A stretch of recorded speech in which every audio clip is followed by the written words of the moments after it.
On the Isles of Scilly, the minister, the Reverend David, has testing times ahead. Soon the islanders will be deciding his fate. Should he stay on Scilly or be asked to move on? Worst things happen at sea, so you'd live with that. But if they wanted to get rid of you, then they could. Oh, absolutely they could, yes. Down on the quay, the islanders have blessed the little rowing boat which they hope will carry their boys, Chris, Tim, Joby and Wayne, safely across the Atlantic from New York back home to Scilly. Now it's time for the difficult moment as the rowers say farewell to their loved ones and set off for America to begin their perilous 3,000-mile voyage. Are there any little regrets? No. I'd rather try and fail than not bother trying.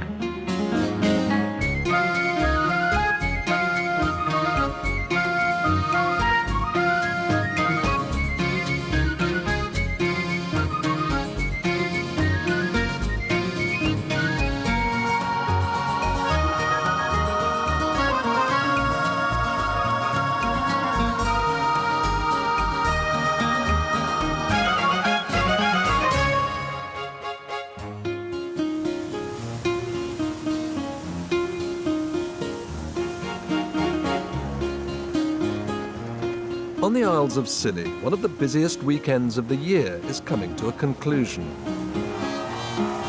The World Gig Championships bring in nearly 2,000 rowers and their supporters, doubling the island's population. It's been a great success. But this year, a certain air of anticipation has been hanging over the event. For once, all eyes have been not on the racing gigs, but on a rather more unusual-looking little rowing boat parked up at the end of the quay. This is the aptly named Scilly Boys, which tomorrow will leave the islands and be taken on a container ship to New York Harbour. As well as the 4 men in the boat, there's a small team of dedicated workers toiling away tirelessly behind the scenes. Young Vicky Heaney's been busy with all the admin and fundraising, and Ginger Jim has put hundreds of hours, as well as his heart and soul, into making the project a success. And they're delighted at the amount of support they've had from all the visiting rowers. Everybody's a rower. They want to know how they're going to do it, how they're going to row, how long is it going to take, how much food are they going to take, where are they going to sleep. So I think having the boat there, it sort of brings it home because you can really see exactly how much space there is for that, that entire ocean crossing. It's been great having the boat here. I think, people have really sort of got on board with the challenge and really supporting it now. The 4th member of the crew, Wayne, one of the island's paramedics, has joined the others for a final photo call by the boat. In the event of any emergency hundreds of miles from land, Wayne's strength, first aid and life-saving skills will be vital. Just up the quay, the first of the gig rowers and supporters are heading off for home. It's clear that the courage and audacity of the Scilly Boys crew has caught everyone's imagination. 3 cheers for the Scilly Boys! Hooray! Hooray! Hip hip! Hooray! Hip hip!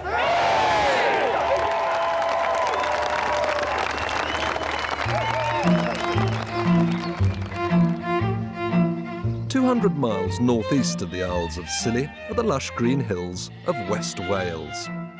And here you can find the old market town of Lampeter, which is also home to part of the University of Wales. Today, the graduate and postgraduate students are assembling for their annual award ceremony. Amongst the fresh-faced youngsters just starting out on life is the familiar face of the Methodist minister to the Isles of Scilly, the Reverend David Easton, in just a few minutes to become, officially, the Reverend Dr. David Easton. Taking their places amongst the audience to witness the new doctor collecting his PhD are his proud brother Chris, his wife Karen, and close friend Martin.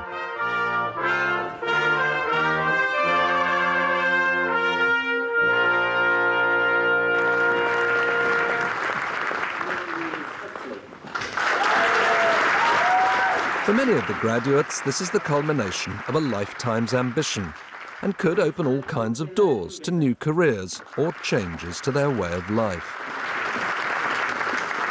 David Peter Easton. Well done. Nice to see you. For the last 4 years, David's been spending every spare moment back at his home on Scilly writing the massive thesis which has earned him that PhD. It's a history of Methodism in Britain and Cornwall, an intellectual exercise which he says has helped keep him sane in such a remote and isolated place. David's worried some of his congregation might feel he's spent too much time on it. I mean, I hope I didn't neglect the work that I was supposed to do. I don't think I did. But I think this question about, you know, how ministers work and how much time they spend working is a very interesting one, actually, whether you're doing a PhD or your interest is, you know, paragliding or something. I think it's really important for clergy to have time off and have some space, because what we're about, amongst other things, is giving to people. Well, if you're not receiving anything because you're so frazzled, running around like a headless chicken all week, what have you got to give? Absolutely nothing. So I think this gave me a lot, actually. With spare time on his hands for the first time in years, Dr. Easton can now be seen much more out and about the islands. At this particular time in his life, David's at something of a crossroads, and he needs time to ponder his future.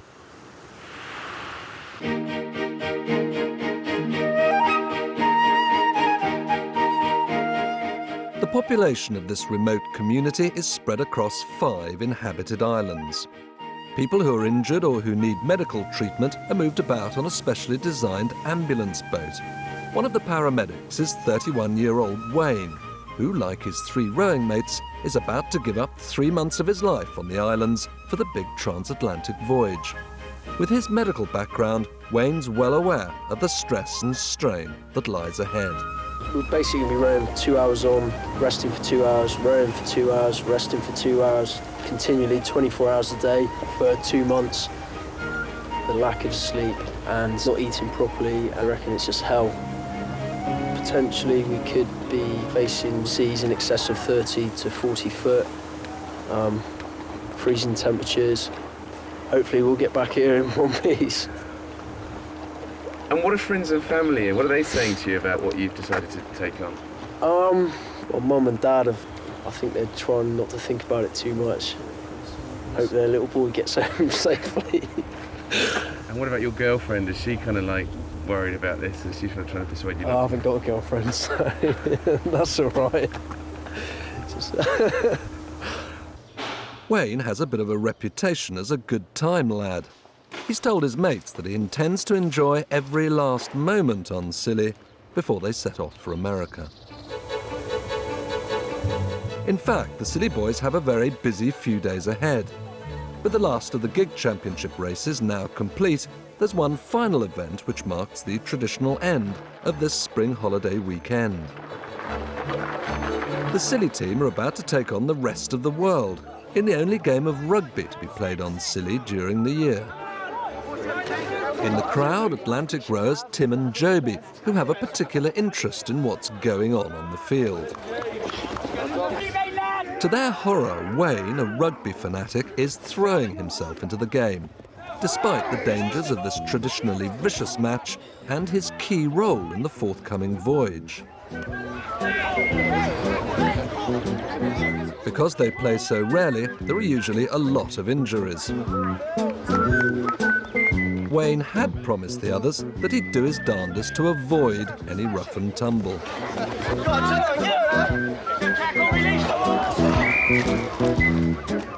Having survived the rigours of the pitch, there's another ordeal ahead for Wayne. The match is followed by the traditional knees-up at the Mermaid pub, and this year's shaping up to be a marathon session. Shirts off, please. Silly, shirts off, please.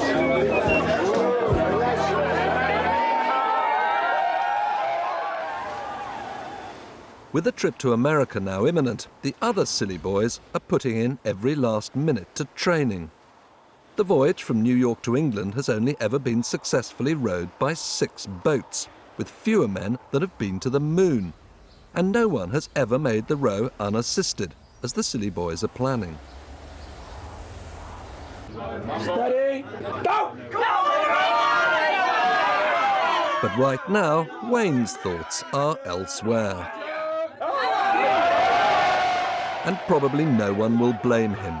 This looks like being one of the last pints Wayne will have in his beloved Mermaid until the autumn. Tonight he's slipping away ahead of the others to say goodbye to his family on the mainland.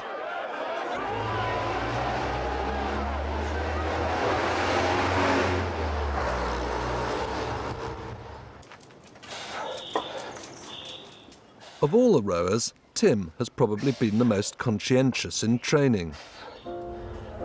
He's been working out at the family home just down the road from the Reverend David's. Tim's just graduated in sports sciences and will be their expert on nutrition and energy levels. Tim's father, Chris, runs the island's tea dance band. It's been very difficult to think that it's really going to happen until now. And I noticed the last few days Tim's gone rather quiet and reflective and all that. You do think, pretty dark thoughts sometimes. What if he doesn't come back, And he's determined to, the motto is around these parts is, you've got one life, live it, and I think that's his view. In a few days' time, the families will be saying goodbye to their boys. It won't be an easy time.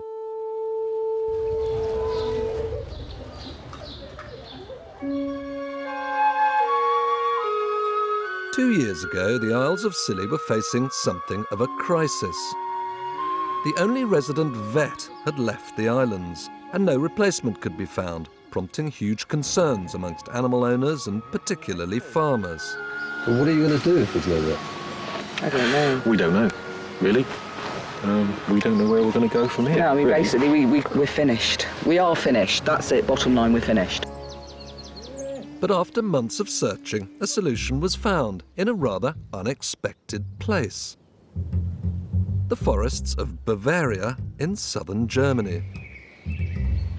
This was the home of eccentric veterinary surgeon Dr. Heike Dorn, who leapt at the challenge of working in such a remote and exotic place as Scilly.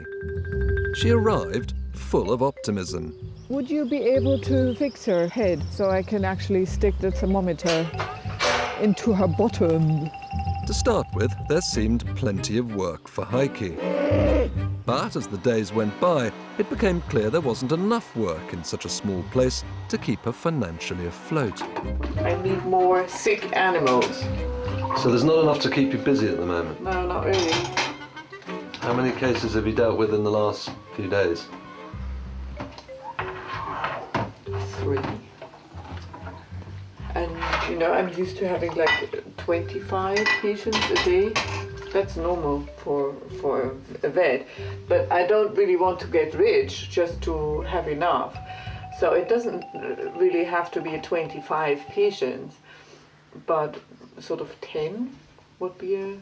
10 a day? 10 a day would be great.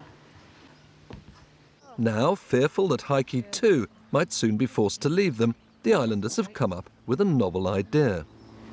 I've spoken to a local bank manager. From what I can find, we either make it a charitable group or that way we can get it tax-free, and so we need to think about the financial side. Some concerned friends have launched a vet support group to raise money for specialist equipment for the vet's surgery and so keep Heike busier. They want to support the veterinary surgery, not me personally, but the veterinary, surrounding all the things that I need, would like to have. What sort of things would you like? Well, I would like to have a mobile X-ray. Yeah, if it's mobile, I can take it to the large animal and take it back. But I can also use it on small animals. What happens now, then, when somebody needs an animal X-ray? Well, they have to take it to the mainland, which is very expensive because they have to pay for the helicopter fees, As well as the vet's fees. And the vet's fees and the X-rays are very, very expensive on the mainland because I can't just send the animal over and they X-ray it. They want to examine it themselves and it's, building up to quite a big bill. Behind the main street in the capital, Hewtown, is a small butcher's shop, the only one on Scilly. It's run by Steve Griffin, or Griff to his mates, whose job is something of a torture to him. He loves animals, and his childhood dream was to be a zookeeper until he was made to follow in the family butchery business. Griff's recently been appointed the first chairman of the vet support group, and today he's asked Heike to call by. He and his committee have come up with some intriguing ideas to raise funds for the vet's surgery. Oh, wouldn't it be a problem with the animals being all frightened? And... No, I shouldn't think so. I mean, you could be filmed at home with Leo, couldn't you? Yeah. That'd be a good idea. Yeah, anywhere. Also, if you do Fraser and Sally, because he's a bit of a character on the island, we'd probably get him done on the boat. Oh, yeah. Yeah. Probably steering the boat. I mean, you could perhaps make a... I think that was really, really good. Yeah.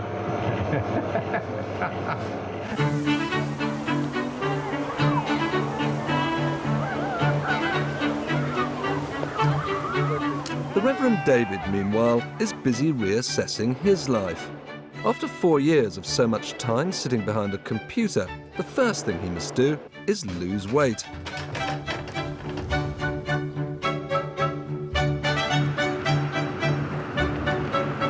So how's it going, David? Ask me in half an hour's time when I wake up. How much are you trying to lose? Oh, lose? Oh, you mean... In weight? In weight? Well, I don't want to put a figure on it, but probably going through a midlife crisis. Are you? I don't know if I am or not, but if this is it, I am. Why do you want to lose weight? Well, it's not just the losing weight. I actually quite enjoy running. I'm a laps runner, really. I started off at one time. And keeping fit, it's a bit like going to church. Very easy to stop doing. Much more difficult to start again, as I'm discovering.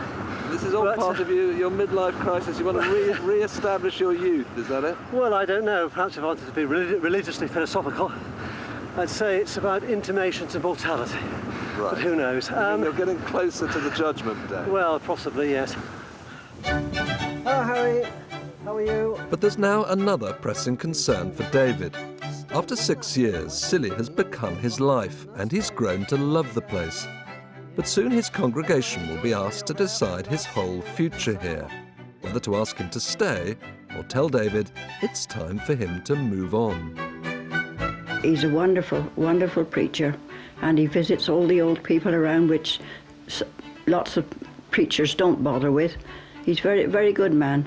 I hope he stays here for 3 or 4 years more. He keeps an eye on you, does he? Well, I sit fairly near the front, but not right in the front.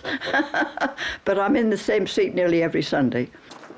This, then, is the moment the islanders will really start assessing the qualities, strengths and weaknesses of their minister.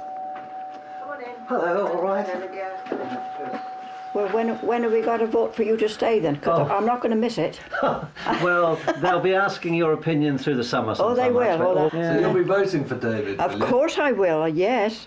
Yes, he's my favourite preacher, yes. I'm going to go. I shall be embarrassed to hear all this. Yes. I don't know why he haven't got a lovely woman, really. You know. Well, why haven't you got a lovely woman, David? Oh, I can run too fast. Yes. Tucked away on the eastern side of St Mary's and unbeknown to most of the islanders, over the years the animal-loving island butcher Griff has managed to collect a small menagerie of exotic animals on his small holding. Here, with the help of his friend Nigel, a former professional photographer, the first phase of their new wheeze to raise funds for Heike's surgery is underway. It doesn't ring. No, it hasn't got the hang of it quite yet. I mean, if you want one that's got the hang of it, I've got one. Oh. Early auditions are soon weeding out the no-hopers. Okay. Camera? Oh, yeah. Heike? Oh! They're hoping a calendar featuring every sort of animal on the islands would be bought by all the residents, along with the thousands of visitors who come every year. It could make them a lot of money. and Heike's already drawing up a list of new equipment she'd like. I really like an anaesthetic machine, and after the anaesthetic machine, a proper operating table. The islands really support me, and you know, the council, even the council goes after funding and looking out for grants and so on. The people of Scilly are really a lot of help because, you know, that's the Scilly Isles. For such a tiny place, Scilly has a huge range of animals, so there shouldn't be any shortage of fresh faces for each month of the year. The problem for Heike is that it'll take time for money to come in, and right now, work is shorter than ever. It's at this moment, then, that Heike has an extraordinary new idea which could raise some quick cash and possibly change everything.